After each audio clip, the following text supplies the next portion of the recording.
What's up, guys? I'm Yungin Kim, and this is GODSEND Podcast. Join us, me and Ray, this week as we talk about vulnerability and perspective. I hope you guys enjoy, and I hope that it's useful to you guys. Peace.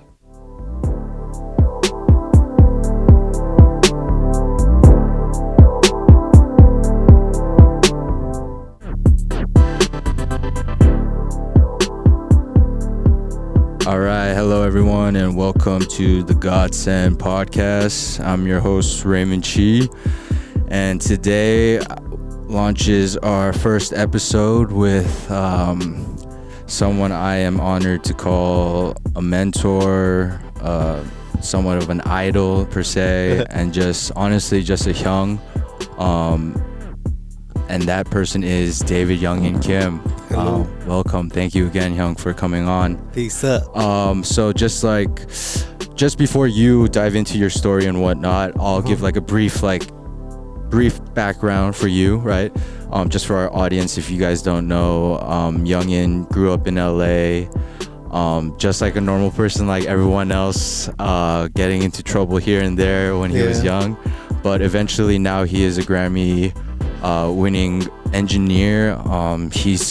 Of course we'll get into that story and let him explain, but just I want you guys to understand just his story through a lens that is different from most of the interviews that he's done, because if you guys look out there, there's plenty of interviews out there that he's done with plenty of value that can really help you guys. But ultimately, through this podcast, I hope you guys have that godsend moment that he can share, and just will experience that through this podcast.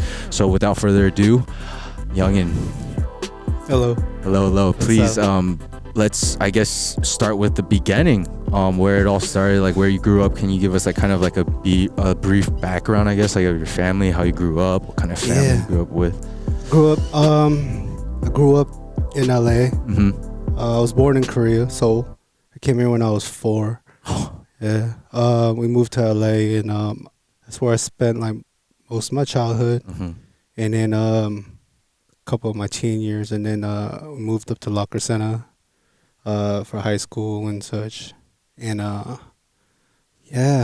family growing up, they're believers. Yeah. My parents are very strong Christians, and they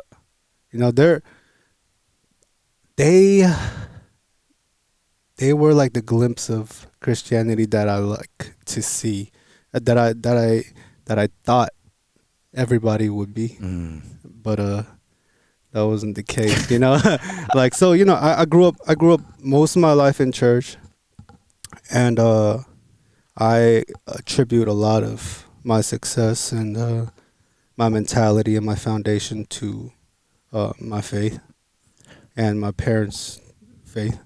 Sure. So then, I guess then take us through what was like your initial plan growing up, I guess when you're like a child, like in high school and whatnot, before college, like could you start there, or like elaborate there, like how that kind of like your plans before you came this like engineer, and music producer and all that? My plans just consisted of playing football, because I loved playing football. That was my favorite thing, so I played since I was young, and I really thought I was going to be the first full Korean to go to the NFL,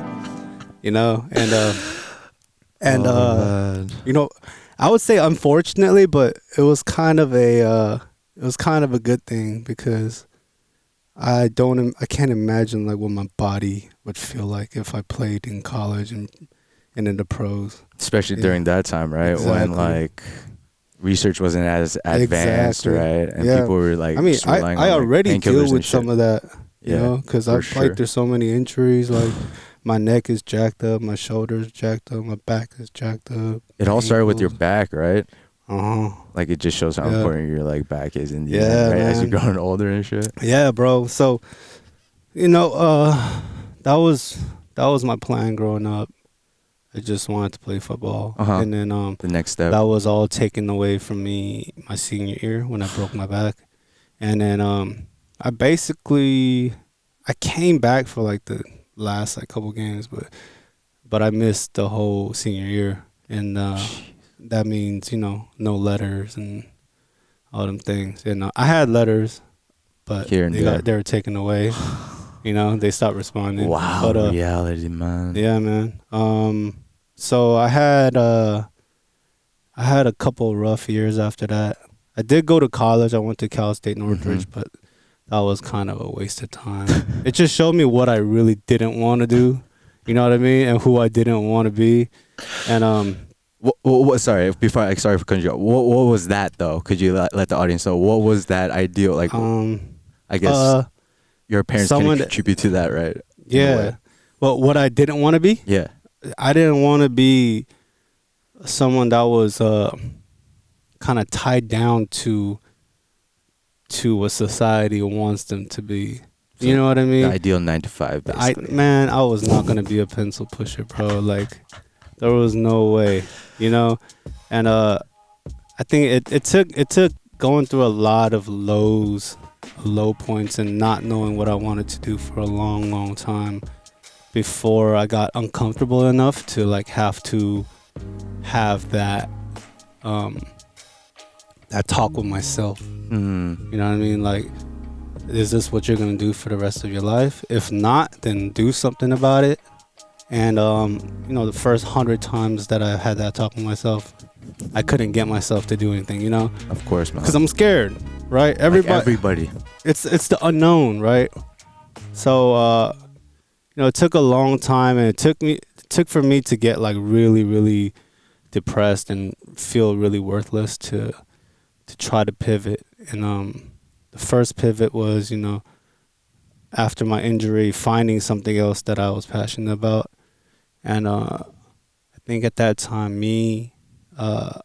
my friend got me into rapping. And then so I started experimenting and rapping, bought myself a mic, and it was a Logitech mic, like the USB mics. USB ones. So me and like my friends would record on there. I would get like pirated software, and then I got with $1 Million Babies, Mike and Ben, and we were a group, like we would perform and things like that. But I was like the engineer without even knowing what an engineer was. Wow. Yeah. So the seed was planted there. Yeah, the seed was planted. And I think that was like my first exposure to the world of engineering. And I realized that I liked it. I like really technical, detailed stuff. So I didn't fall in love with it, but it piqued my interest enough for me to want to go to engineering school. Eventually, right? Yeah. And then so after college, which I didn't finish, I went to MI and Musicians Institute in Hollywood, and that's when I okay, this is something I'm really passionate about. Because my parents told me that was the first time they ever saw me excited about school, and that's kind of how that's how my mom describes that she knew. Godsend moment for her right there, right? Yeah. She was like, oh, that's when I knew something. This was different. And I was like, okay. So fast forward, I finished school. I graduated top of my class.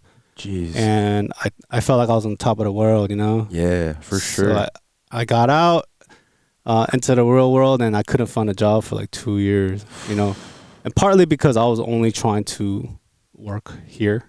Oh, at Chalice. At Chalice. And a couple other spots, but I was aiming at the I was shooting for the fences, you know what I mean? For sure. So it was a home run derby, man. Yeah. And I didn't have the power at the time, but those 2 years were super hard. That was like the second. Actually, that might have been the hardest stretch in my life. Would you say? Because you mentioned in another interview, like this, I thought this was like awesome. Like you were depressed as fuck, right? But instead of being depressed and doing nothing, you said you were depressed and willing to do anything. Yeah. I thought that was like, by the way, that was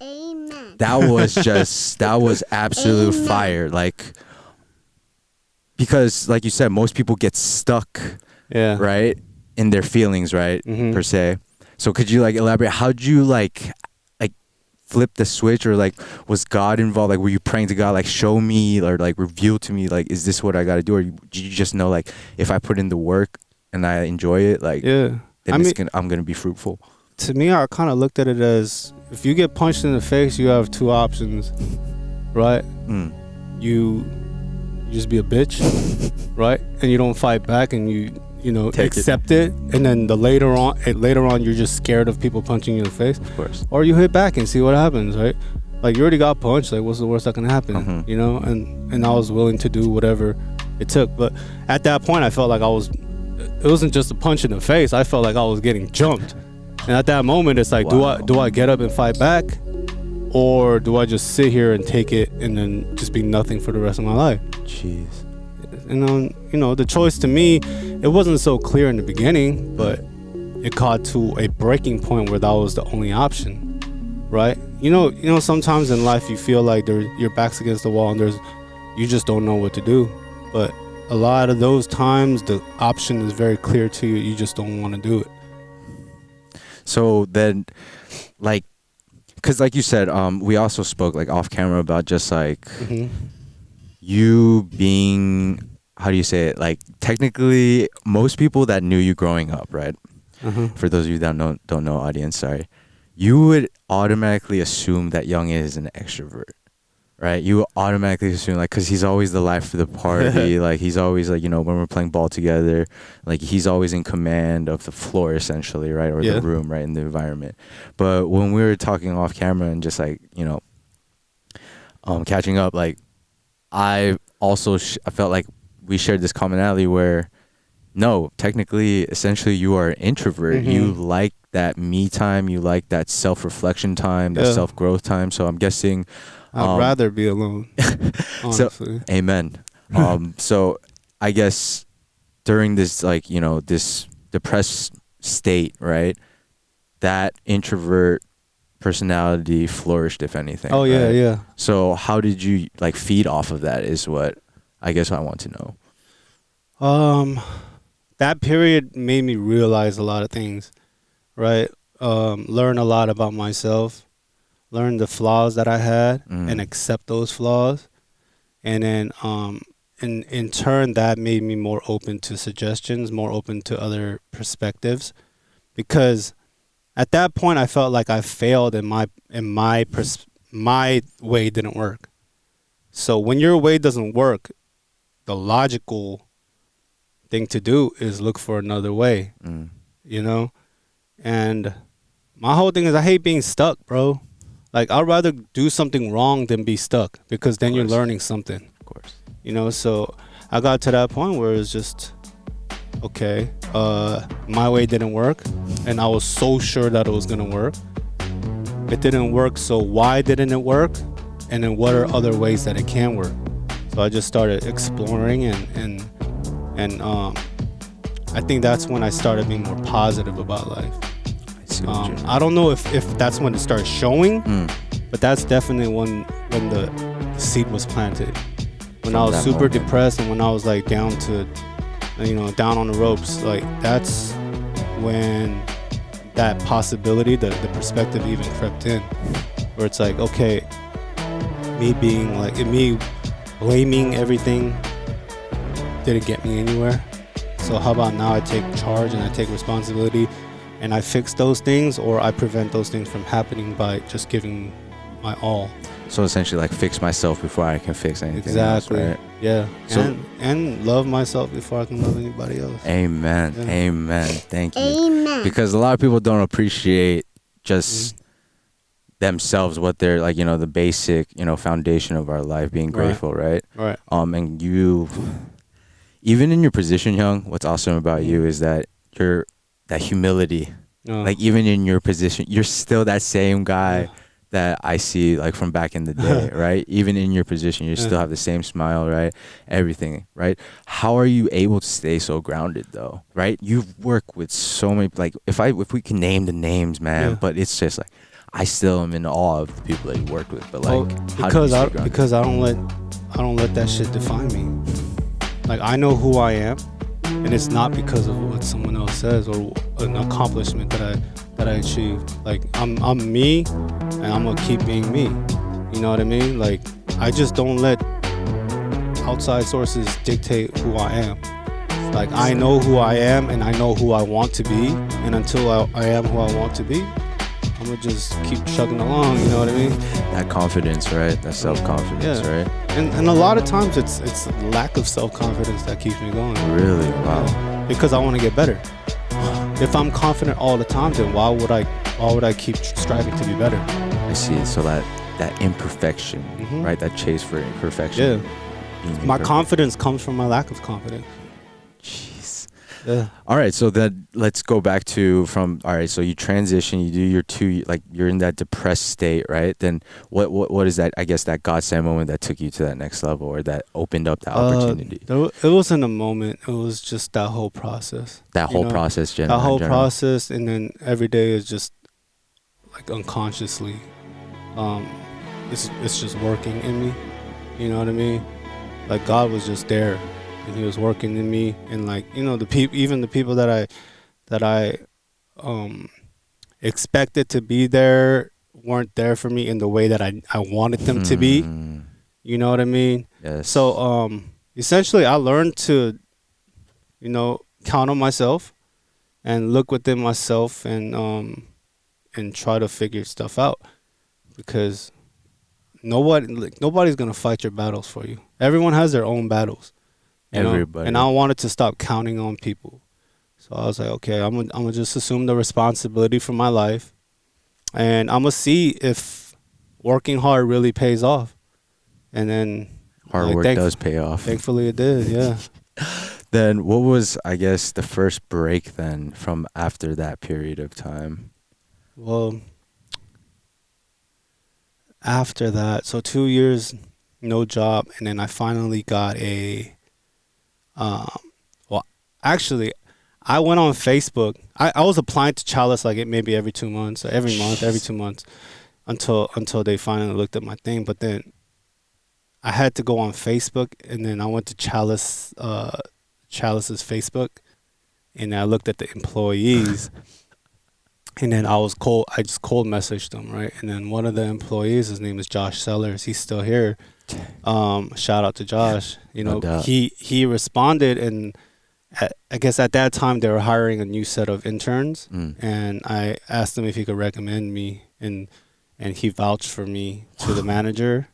And he didn't have to, you know what I mean? Like, I don't know if I would have done that for anybody. That's crazy. Because that's putting your credibility in at risk. Exactly. You know what I mean? So like he vouched for me, and then I got an interview. I did well enough, I guess, at the interview to get a internship. And the internship at that time, I think it was like 6 months, no pay. Wow. But and it was like a 9 to 6, right? Wow. So full time. Yeah, from Monday to Friday.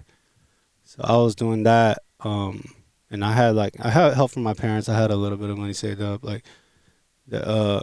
to get me through it. But the internship was another humbling experience, because me, like, until that point, like I was very anti-authority.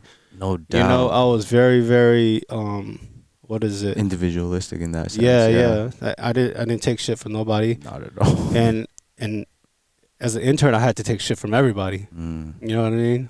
That servant, right? Yeah. Servant so like mentality. I had to learn to serve, and that taught me a lot of humility, because no matter how much I wanted to quit, I knew if I quit, then it was just betraying myself. You know what I mean? No, definitely. Because I remember, man, like during our late night, like Wednesday night ball or Monday night ball, like you would always be going back and forth, like to the studio eventually. Like, even after we're all tired, it's late night, like you head back over there, right? And do your duty or whatever you got to do, right? Yeah. So I guess, geez, like could you talk about like the things you had to do, like go through, like grind through in order, like, because like people think it was easy, man. You know what I mean? They look at you now, they're like, hey, Yungin, like he was so lucky. You know what I mean? The timing was perfect. So blah, check blah, this blah. out. Every morning I would come in. I had to clock in at 9 a.m. I'll clock in. The first thing I would do is take a broom and dustpan and pick up all the cigarette butts in the parking lot and all the trash that's left over from the session before or the night before. And then the second thing I had to do is take like a floor buffer and buff all the floors in the studio. Oh my goodness! Right, so that would probably take me to like 11. Right, a good 2 hours doing that. Take out the trash, things like that. And then at 11 o'clock, we'll do like a walkthrough of the studio to see what needs to, like, with the manager. She'll be like, oh, this needs to be refilled. There's not enough pencils here, blah, blah, blah. So the whole day we're doing that. Plus, when the sessions do start and they need, like, anything, if they need, like, liquor or they need food from somewhere, the assistant engineer will write down the order, give it to the runners. Runner has to go get it, you know, and that was basically my day, cleaning up after people, restocking the fridge, taking out trash, picking up food runs. And it continued past the 6 months, because after 6 months of internship, I was offered a part-time runner job. And a runner is the same thing as a intern, except you're getting paid. And at that time, it was like $9 an hour. Jeez, and yeah. And I was probably making like $1,200 a month after taxes. Wow, man. But and then I was a runner for 4 years. 4 years. Yeah. Y'all hear that, man? 4 years, Yeah. man. This is straight college, basically. Undergrad. Yeah. So imagine 4 years of every day just picking up trash, picking up food. You know, you're not even allowed in the rooms with the clients. But then the beautiful thing about Chalice was, Sandra, our studio manager at Chalice, she would let us use the rooms when they're not booked. Right, yeah, so like kind of first come, first serve. Like between all the employees, there's a system where you book downtime and then you get to use the rooms. But then as soon as like someone books you, you got to get out, vacuum, make it as pretty as it was when you went in. You know, so I use that to supplement my income. I will bring clients in, and That's obviously there were guidelines, like, you know, there was a limit to how many guests, no drinks allowed, and things like if someone books, you got to get out ASAP, stuff like that. So I supplemented my income like that, and then I also supplemented my skill, my engineering skill, because they weren't gonna let me in the session during studio hours, so I had to learn some way. Yeah. So, you know, I just kept practicing, and you know, anytime I see like an engineer that I revered or something in the hallways, I'll ask them questions and things like that. Dang. Yeah, so that's how I just, you know, stacked up knowledge where when I finally get my chance, I'll be ready to do it. You know, so you were then able to kind of like voice out. Like, how did you know, like, when to speak and when not to speak, I guess, right? That kind of, like... Well, shit, it's right, 95% shut up to do your job. And then kind of... It's kind of like speak when you're spoken to. When you get an opening, you know, you could strike up a conversation in the kitchen or something. Like, hey, how you doing? I'm a big fan of your music. Oh, that's cool. What do you do? I'm an engineer, la, la. And it's like, oh, cool. And then it's like, hey, you know, in this song, I realized that you did this. How did you do that? So the networking gets there, right? Yeah. And then they either tell you or they don't. If they don't, then you just don't talk to them again. You know what I mean? But as long as you don't like get butter from that and stuff, yeah. And then as long as you don't keep bugging the person, like you gotta know when like they don't want to talk to you, they don't want to say anything. You know? So noonch. Yeah, right? Nunchi, right? Yeah, so exactly. kind of that sixth sense. You have to have that, bro. Right? Yeah, essentially. Yeah. Then okay, so you get connected. You do the cold email. You get into Chalice, right? And you're just grinding, right?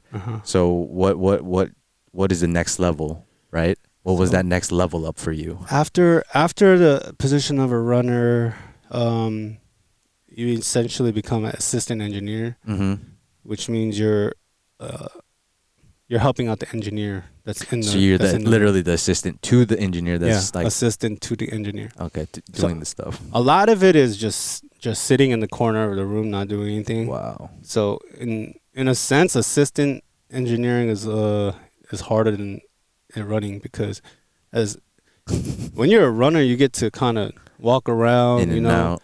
Yeah, you're in and moving. out. You're making your rounds. Like you go on runs. You get to go in your car. Like, you're moving. But as an assistant engineer, you're just kind of sitting in the back of the room until they need something. Geez, so it's not as glamorous as everyone thinks it's Hell out no. to be, right? No way. But the cool thing is you're in the room. Oh, of Finally. course. That So you get environment. to see like how these people work. What methods they use, what workflows they have, and things like that. And I did soak in a lot of information in that time. But Absolutely, like a sponge. But it was also super hard because imagine there's sessions that are like the start at 9 p.m. go to 9 a.m. And I know you're like, I have that ADD where you can't stay still. Like you need to be doing. So I know bro. you're at, like, personality, right? Yeah, and you're just sitting there not doing anything. Wow. Right, and it's not.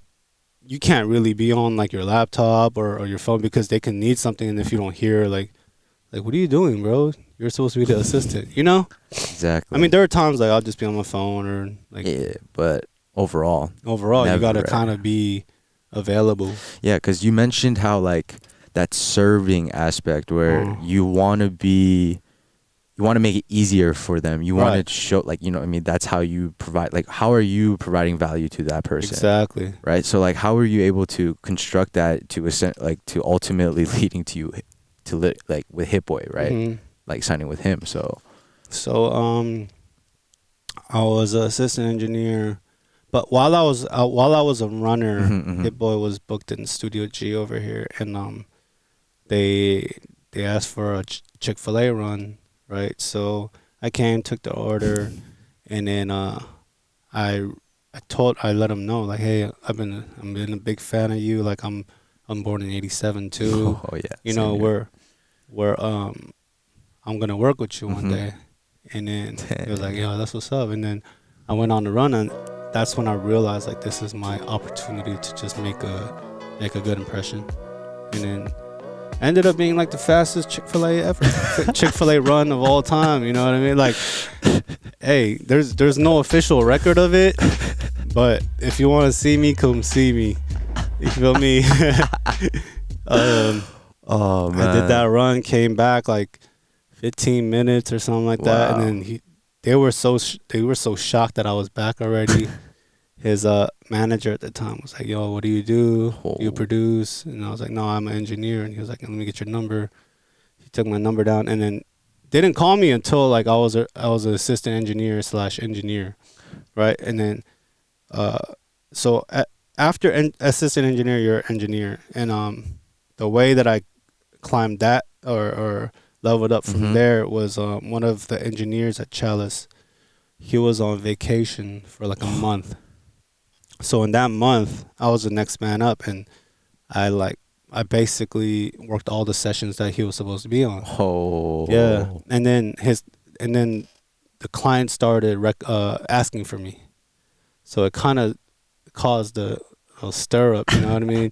Because the dude got back, and then she kept giving me these sessions, and it's like they asked for him, like, what can we do? Literally. You know what I mean? Yeah. Yeah, they can't be like, oh no, he can't because he's an assistant. Here's some other guy.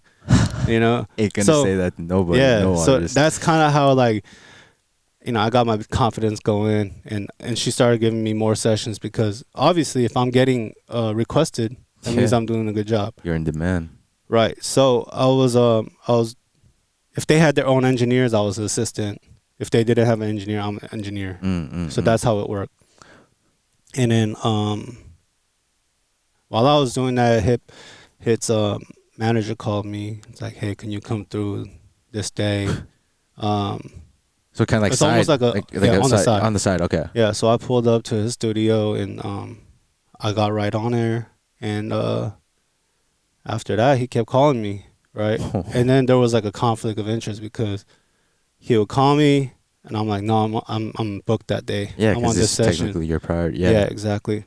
And then it happened enough times where he was like, what can we do to just lock you down? Oh. You know? And I gave him my list of demands, and he met them, and then that's when I left Chalice. Jeez, because at this point, you've worked with, like, you've already like established yourself, right? And like I heard in your other news, people were seeking you out, like DJ Khaled, Kish Cole, like, so people were already seeking you, and you were actually like, you were not even like flirting with that option at that time, right?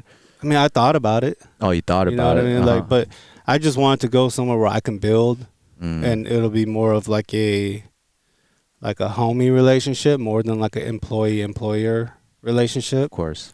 So, I mean, I've been studying up on Hit, and I've researched. Man, excuse my language, like niggas in Paris, like come on, like the list goes on and on. Exactly. So he was already my favorite producer. So it's like, why would I work for some other guy that I don't, I'm not even a fan of? Of course. You know? So of course. So I went with Hit, and then that was a challenge in itself, because I'm leaving like this stability, the constantly working with A-list artists. Every day it's someone new, you know, like one day it's John Legend, next day it's Ariana Grande, next day it's like Post Malone. Like it'd be like that. And then for me to leave that, to take a leap of faith, and at that time it was I don't know. There was a lot of things going on in my head, but then something told me to take that chance, you know. So I made that move. And then the rest is history.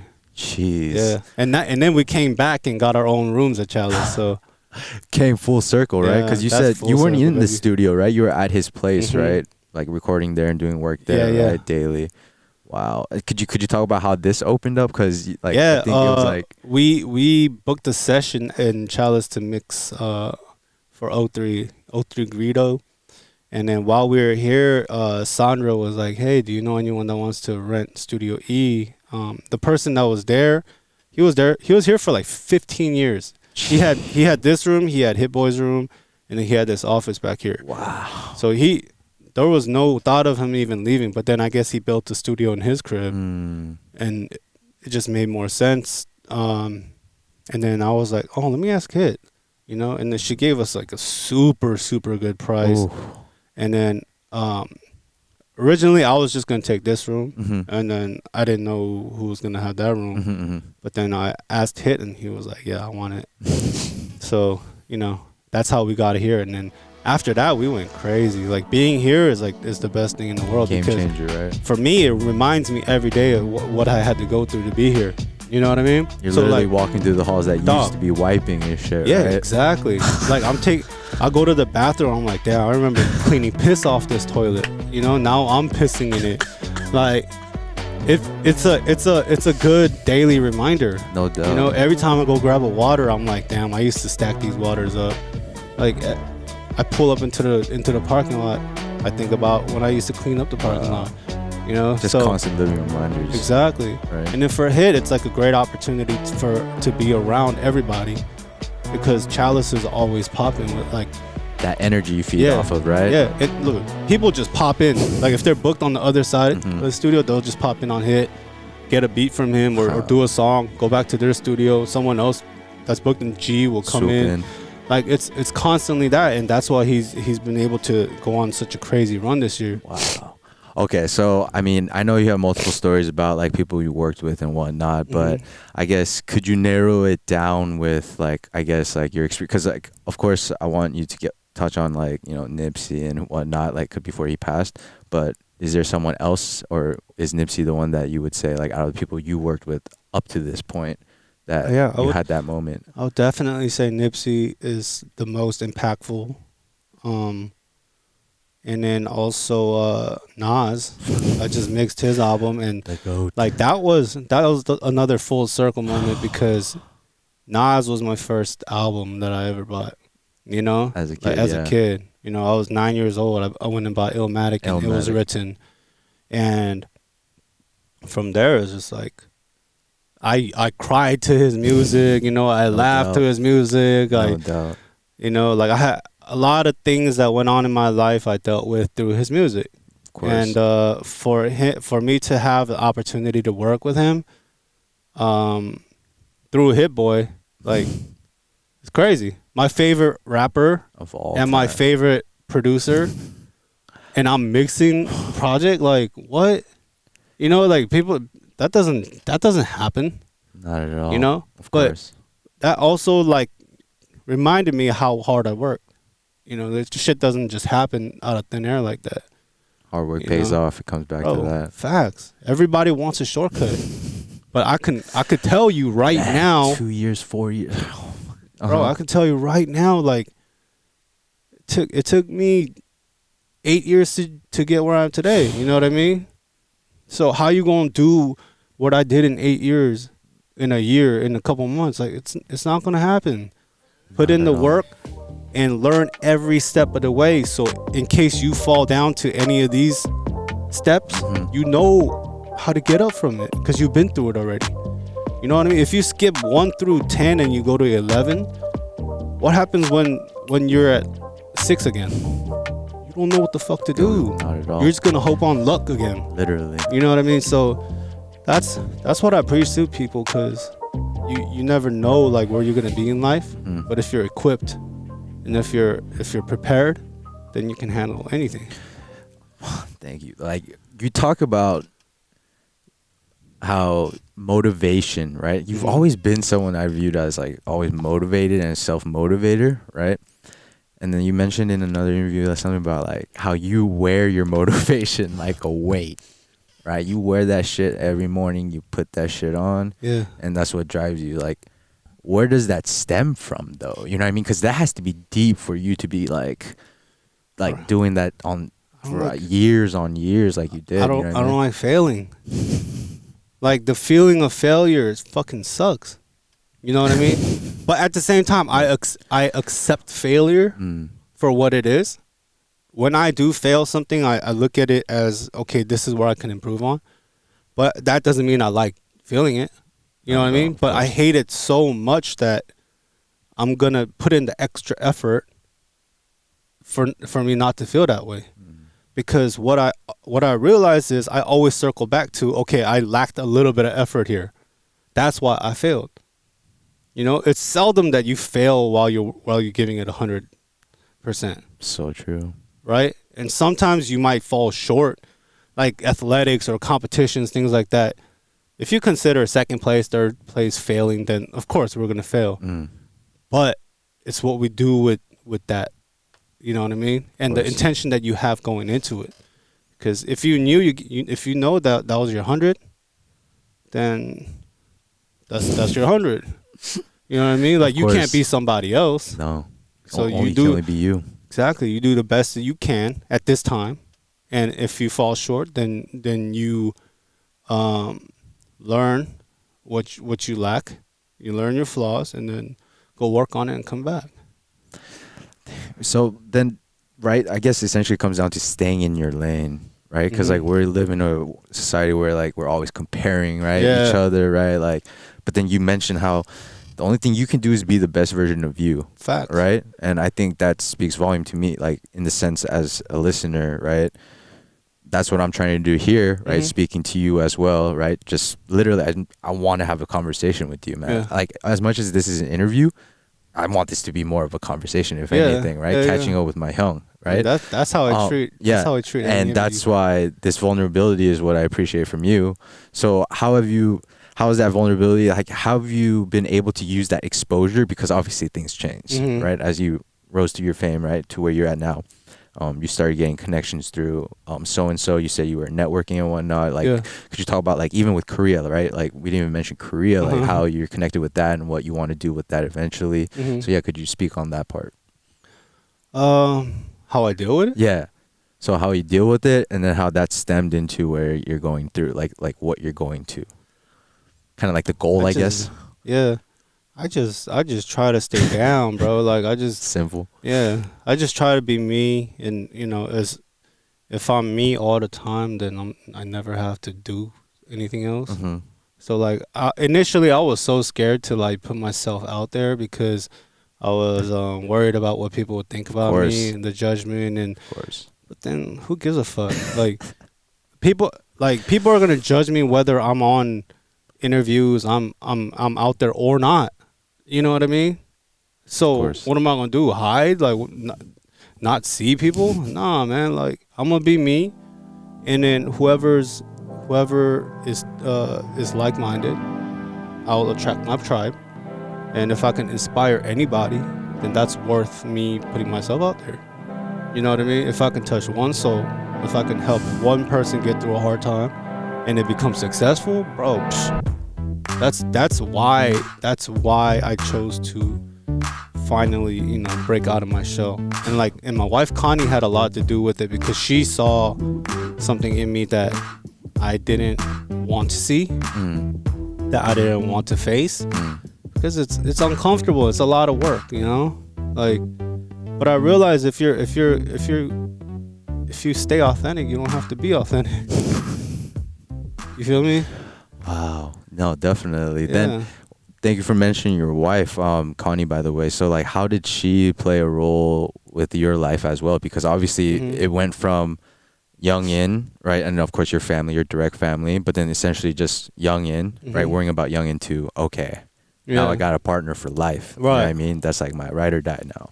But like, I'm responsible for her as well. She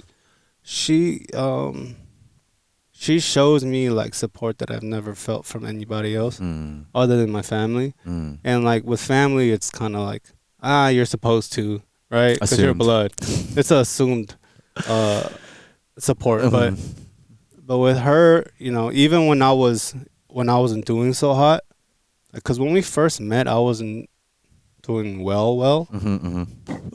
Excuse me. I was happy and I was motivated and I was working super hard, but like financially, I wasn't, of course, like where everybody else was. You know, I was far beyond it. Like there's birthday parties that I went to, and I had to eat before I go, because I couldn't afford the restaurant. Word. You know what I mean? So I'll stop by 7-Eleven, eat a hot dog, and then when I get there, I'll order like the smallest thing, just because I didn't have the money, right? But at that time, like that's when we got together. And she had her hustle going, and she was so stable, and she never made me feel like less of a man and judged me for where I was financially. And that's something that's really, really hard to come by these days. Someone who will never doubt you, even when you're doubting yourself, basically. Exactly. And it's so easy for people to run away in that time. You know, I see it all the time. Like, preach it. Women there for the good, and then when it turns a little bit sour, they're gone. When shit hits the fan. Quick. You know, but she was the opposite. You know what I mean? And then that's why, like, when we're doing good right now, like I support her. Like I support her in anything that she does. You know what I mean? And anytime she needs something from me, like I remember when she stayed down when I didn't have nothing. Dang. Then I guess I don't need to ask, like, you know, the reason why you knew she was the one, right? Oh, there's a lot of reasons, man. Yeah, like, there's okay, my bad. There's a long list of reasons. There's like conversations that we have, like this kind of conversation to a lot of people are not an everyday conversation. Not at all. With me and her, it's an everyday conversation. You know what I mean? Like we really explore each other's minds, and we try to see how we can be better. And we push each other to be better every single day. That's fucking amazing. And we keep each other accountable, even if it's like uncomfortable sometimes. You know, sometimes it's hard to tell someone you love like what they're doing wrong. That sour pill, yeah. Yeah. They gotta swallow. But she'll tell me, and I'll tell her. But we learned each other's language. So it's not just, hey, why are you doing this? Like, that's wrong. Like, I learned how she accepts love, and she learned how I accept love. So it was a team effort. It's that yin and yang, right? Oh, it's so hard. It's so hard, but it's so worth it. Yeah, so worth it, right? There's the key message right there, right? Yeah, so hard but so worth it. Bro, nobody wants to do a flat hike. Okay, I know you can attest to this. The steeper the hike, the more satisfying it is. Yes, right. Hell, that's the same way in life. Like everything in life, the harder it is, the better the feeling of accomplishment is. You know what I mean? No doubt. And then you got people that just stare up their whole lives, and I don't want to be that. You know what I mean? I look at a mountain, I see the possibility of climbing it. I don't just Awesome. accept it for the view. Like, wow, that mountain's beautiful. Nah, man. I want to see how it looks from the top. You know, not how the top looks from the bottom. You mentioned that, right? Yeah. You mentioned that off camera when we were catching up that, you know, you are essentially, right? You were at the bottom, right? Looking up. You were one of those people at one moment, but technically now, in comparison to majority of us mortals, right? You're looking down, right? You're looking down, and you told me, right? Then this is, you know, some people may think of this as like, oh, this fool is so greedy or so like self-centered or blah blah blah. But you said you like the view from where you're at, and you want to keep climbing because why? You have that hunger, and you know that you deserve everything that you're at because you put in that work, right? You put in that time. Right? And look, you did your due diligence. And 99% of the time, I'm looking up. I'm not looking back. And then 1% of the time, like occasionally, I'm gonna enjoy the view. Like, damn, this is hard, but look at this. Like, look at what I see. You know, and that motivates me to keep climbing.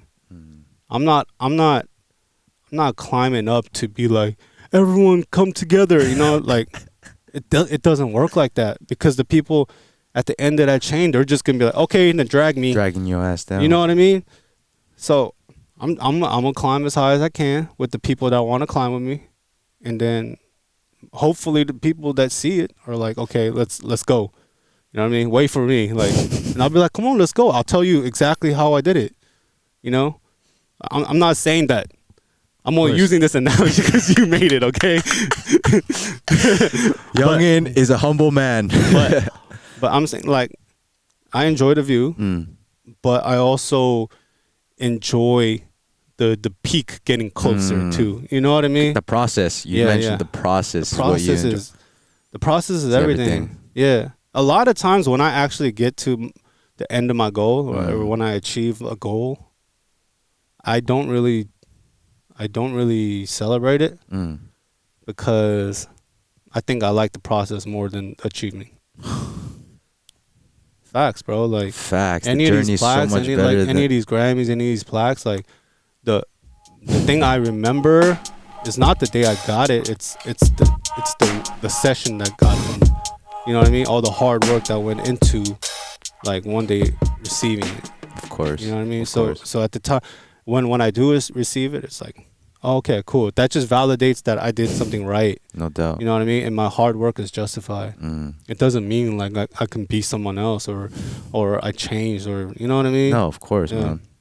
So then can you tell us about, that's awesome that you mentioned like about plaques and stuff, like the material things, they're just, you know, essentially just like, you know, just records, right? Just like written, you know, accolades. But you told me one of your proudest moments was after you won that Grammy, right? And then you spoke with your father. Could you like tell the audience about that story, right? One of like, so being a Korean American, right? There's expectations thrown on us by our parents, right? Because they work so hard and they made a life for themselves without even speaking the language. I mean, kudos to them, right? But they start expecting things from us where it's like, okay, since you have this opportunity, you need to study and you need to become a doctor or a lawyer, right? And then anything other than that is just like, it's a failure. It's a failure. But the thing that they never think about, they never think outside that box, and they don't think about how they can be made proud in a way that they never expected, right? Exactly. So during my whole journey, you know, my parents were supportive, but then they were also like, are you sure? You know, of course. You know, you should go back to school, like, and then do what? Like, you know, but they would always like throw little jabs, you know, even though they're supporting me. Of course. And, you know, that kind of fueled my fire. But when I finally did receive the Grammy, the first Grammy in 2015, the first person I wanted to give it to was my dad, because my dad, he believed in me, but not really. You know what I mean? I feel you. You know, there's a pride. There's a pride still there where he wanted to be like, of course, if he fails, he's gonna come back to me, and I'm gonna be like, I told you. You know? So, and also another thing is like he knows people that have kids that are doctors and lawyers. Of course. There's plenty of them now. We have friends there. Yeah, plenty of them, right? So that's not really a bragging factor no more. So when my dad goes and golfs now, he's the talk of the town, bro. Like he's head honcho because I did something that no other Korean was able to do. Totally outside the box, You changing know? the narrative. Exactly. So I broke him out of that perspective, and I think that's one of my proudest moments. And seeing how proud he was, I think he was so overwhelmed because it wasn't even a thought in his head. It wasn't even a possibility that he conceived. And then I achieved it.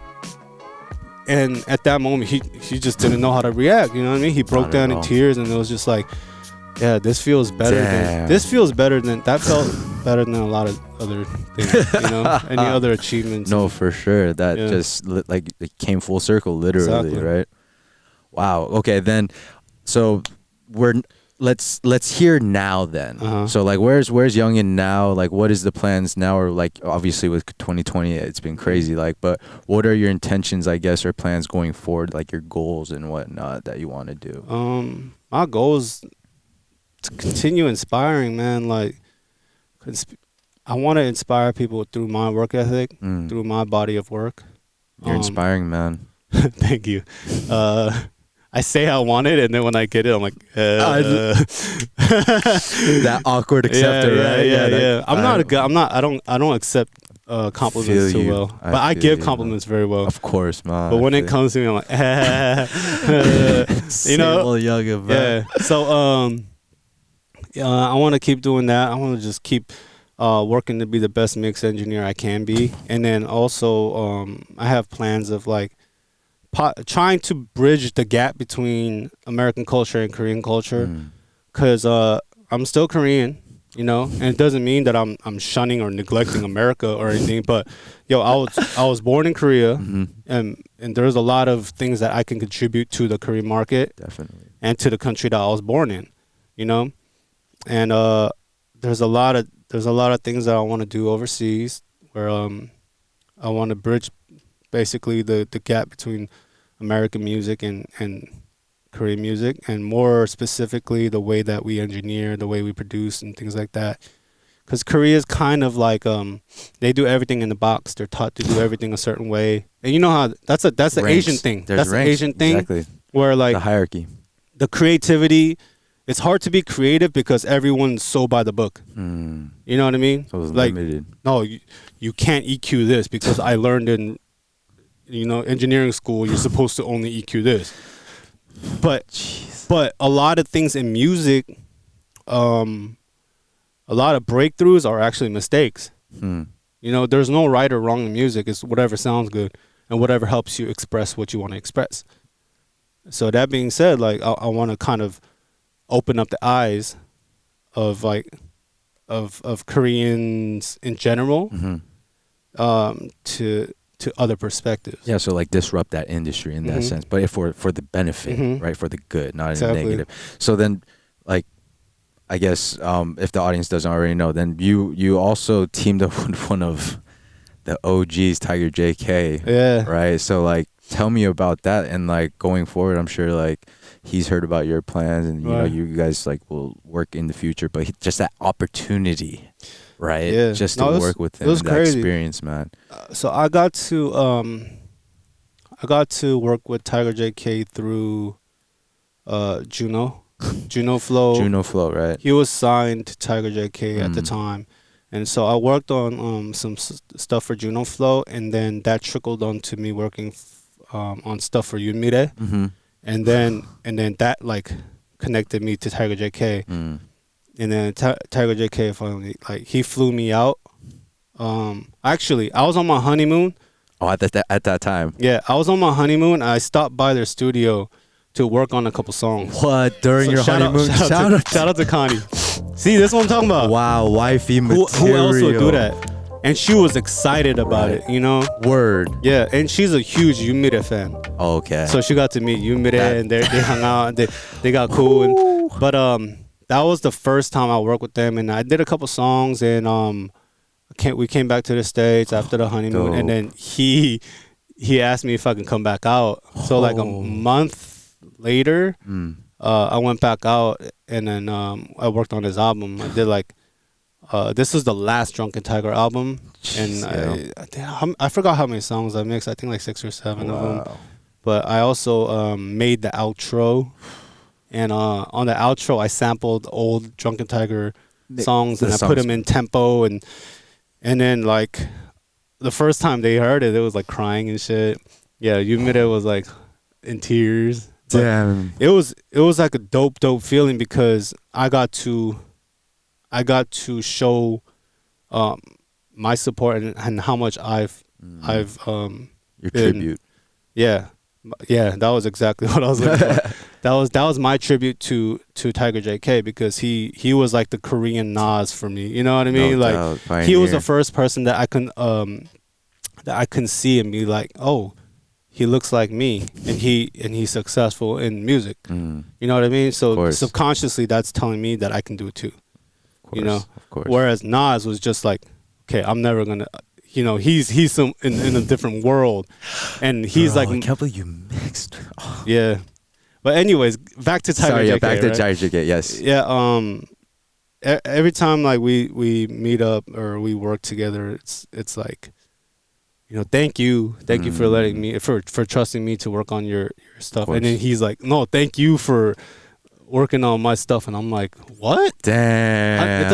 It just didn't click with me, dope. Right? Acknowledgement. It still doesn't, because I'm like, bro, you don't know how much you did for me. And he's like, no, you don't know how much you did for me. I'm like, okay. That's an awesome feeling, man. I'll take it. Yeah. Wow. Jeez. Then, wow. Okay. So now, I guess, like, right now, Yungin, what is like the daily, I guess, like the daily struggle, right? What you're struggling with right now at the moment? Because, you know, we've heard your victories and whatnot, but just like briefly, like at the moment, like, is there anything that you personally struggle with that maybe like someone like in our audience like can relate to, or just like who's like feeling like they need to give up, right? Because you've had multiple times where, you know, in the past where you wanted to give up, you were ready to quit, right? You're at the manager's door, and like I still feel like that time to time.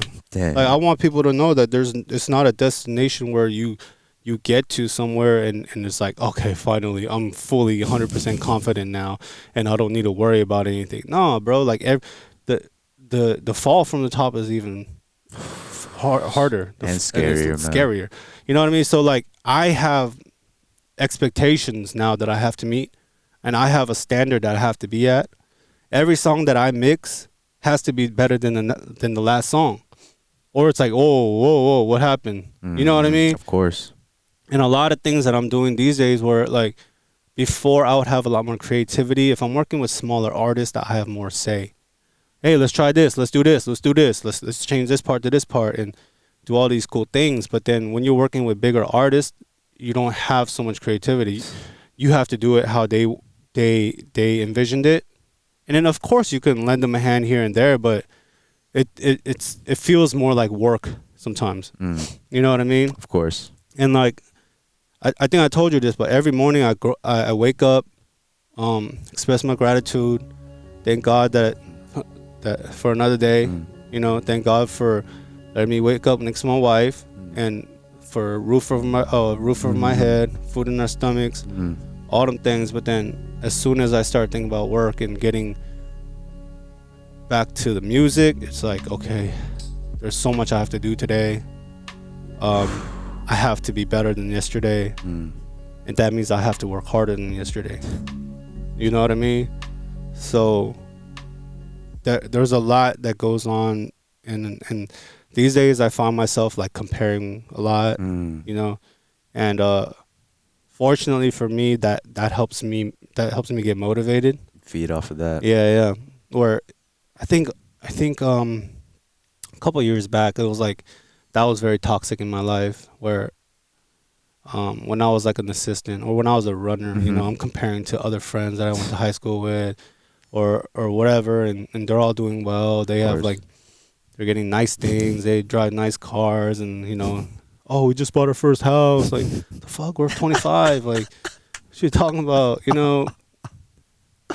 And then I had to swallow a lot of, you know, harsh realities well, at that time, and somehow turn that into a fuel, you know. Of course.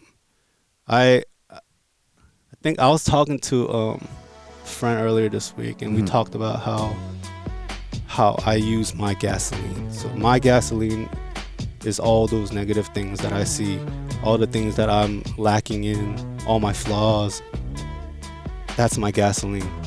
A lot of people use their gasoline to start a fire. I use my gasoline to drive my car. Okay? So I know where I need to go. I know where I need to go. Lighting the gasoline on fire is not going to help me get there.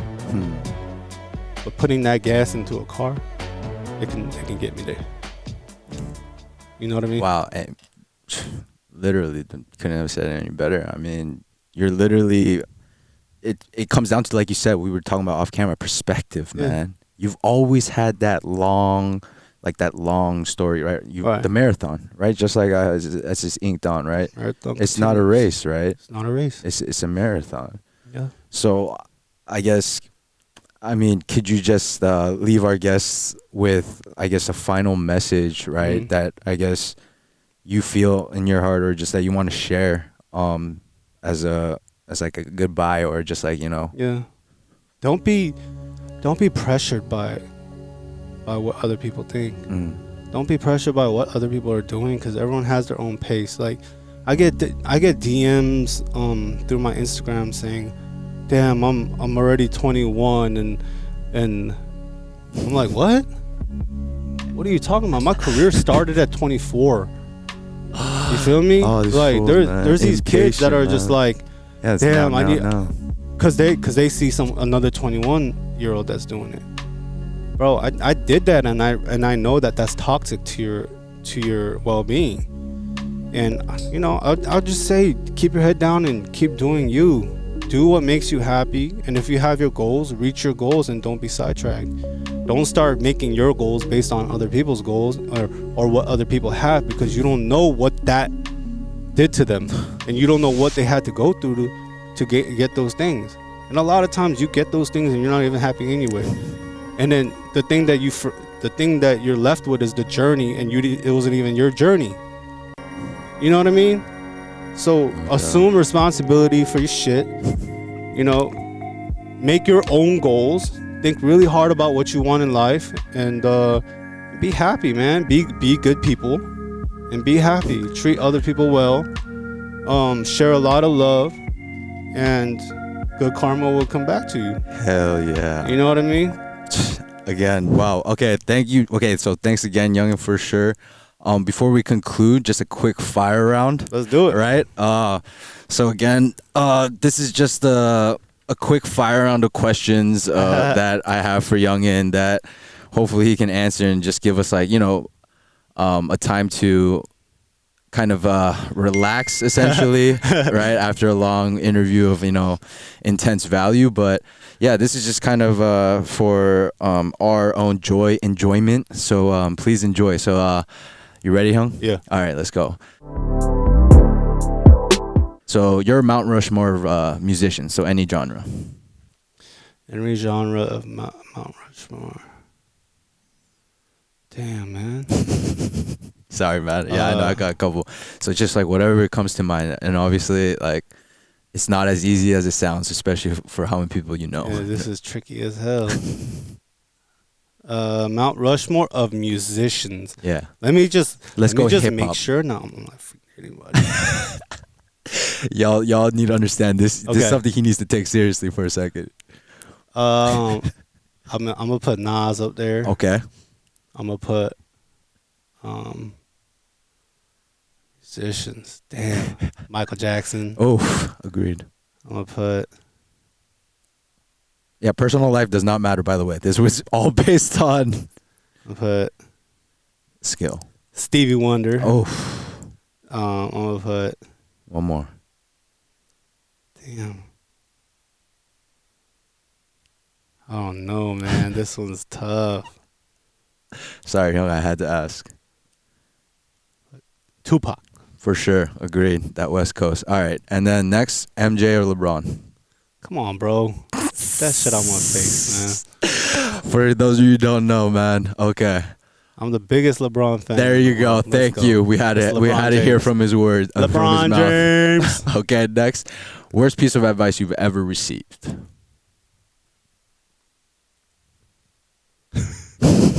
Worst piece of advice? I don't know. The worst piece of advice can also be the best piece of advice that I've ever gotten. Oh, it's just fuck it. Just do it. Just do it? Fuck it. So Nike pretty much, Yeah. essentially. All right, awesome. Okay, I agree with that. All right, next, son or daughter? Don't matter. Oh, don't matter. All right. All right, wifey, you heard that. Okay, next, biggest failure? Biggest failure? Mm-hmm. Like your biggest failure or regret? I don't guess. regret anything in my life. And I don't feel like I don't feel like I failed anything because I'm here. Oof. Amen. All right. Next is advice you would tell your younger self. Don't change anything. All right. Dream destination. Norway. Norway. LA or Seoul? LA. LA. Come on. And then last but not least, your proudest accomplishment. The proudest accomplishment is not having any regrets. All right, I think that's enough. Thanks again, Young. Hell yeah. You guys can follow Youngin. I'll put all his social media and all his plugins at the link below in the description. Again, David, Yungin Kim, ladies and gentlemen, this is the GODSEND Podcast. It's been a pleasure. Thanks again. Yeah. Thanks for tuning in. All right, God bless and see you guys y'all. next time. Peace.